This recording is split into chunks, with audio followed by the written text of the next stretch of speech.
Cuaca panas ekstrim di Surabaya diperkirakan bisa mencapai 37 derajat Celcius. Cuaca panas ini mempengaruhi kondisi ribuan satwa di kebun binatang Surabaya. Berbagai upaya dilakukan manajemen untuk mengurangi potensi buruk pada kesehatan satwa. Suhu panas di Surabaya selama 1 pekan ini terus naik sampai 11 atau 12 Oktober mendatang. Diperkirakan suhu bisa mencapai 36 sampai 30 derajat Celcius. Kondisi ini bukan hanya berdampak pada manusia, tetapi juga pada binatang. Khususnya satwa yang ada di kebun binatang Surabaya yang bisa saja terdampak karena suhu panas langsung menerjang ke Surabaya. Mengingat di Surabaya tutupan awan sangat jarang sehingga paparan sinar matahari ini bisa langsung ke bumi dan berdampak pada kesehatan satwa.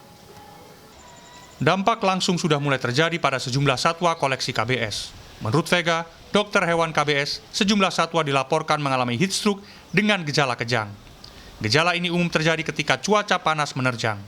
Dan untuk antisipasinya sih kita akhirnya memastikan setiap kandang tersedia air minum. Kemudian di setiap kandang juga kita pastikan ada tempat untuk berlindung dari cuaca seperti ditambahkan pepohonan atau kita berikan tempat berteduh seperti tenda-tenda.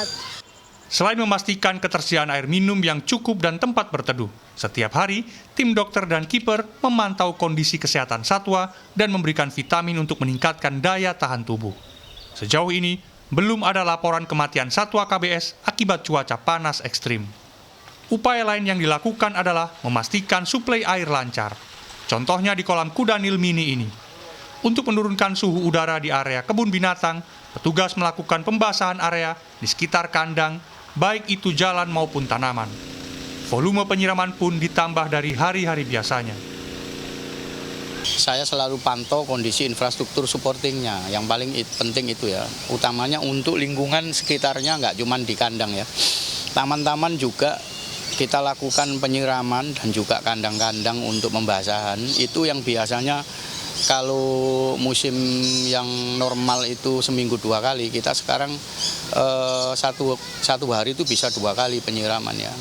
Di sejumlah kandang yang minim tutupan alami, petugas memasang penyemprot air otomatis. Misalnya di kandang monyet ekor panjang ini.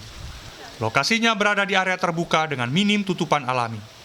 Penyemprotan diaktifkan pada pukul 11 hingga 1 siang. Ini dilakukan agar satwa tidak kepanasan. Suhu panas di Surabaya diperkirakan mencapai puncaknya pada 12 Oktober mendatang. Badan Meteorologi, Klimatologi, dan Geofisika BMKG Juanda mengingatkan, masyarakat diminta memperhatikan kombinasi waktu yang puncak cuaca ekstrim ketika beraktivitas di luar ruang. Pada rentang waktu kulminasi, yaitu di tanggal 11 hingga tanggal 14, itu wilayah Jawa Timur. Sedangkan untuk wilayah Surabaya, itu pada tanggal 12 Oktober 2023. Suhu panas di Indonesia dipicu beberapa kondisi. Salah satunya dinamika atmosfer dengan cuaca cerah yang membuat tidak ada awan hujan, sehingga sinar matahari masuk tanpa hambatan ke bumi. Miftah Farid, Surabaya, Jawa Timur.